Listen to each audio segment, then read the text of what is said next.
Hi, I'm Dr. Ghizal Fatima. I'm Associate Professor in IRA's Lucknow Medical College and Hospital, IRA University, in the Department of Medical Biotechnology. And I'm working, basically I have got a grant from ICMR, Indian Council of Medical Research, in spinal cord injuries. There I'll be working on oxidative and anti-oxidative stress parameters. Well, my own work is on fibromyalgia syndrome. That's a disorder in which the musculoskeletal pain exists in more in females than in males, the ratio being 9:1.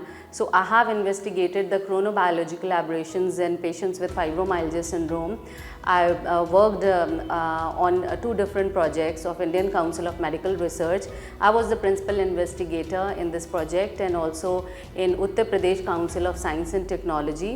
So this project in fibromyalgia syndrome, I had worked on the chronobiological aberration changes like in hormonal profiles and in cytokines. So what we have observed in them is the ratio of inflammatory cytokines were quite higher in patients group than in comparison to the control population, where I have also found the patient was experiencing the pain symptoms more at night and less during the day. It was just because of high level of melatonin that was secreted in the morning hours, irrespective of the cortisol that was secreted more in the night hours.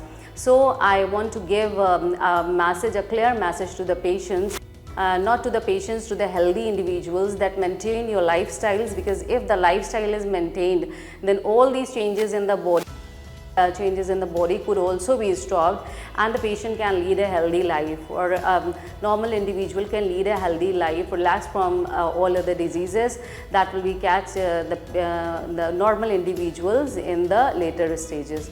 Thank you so much.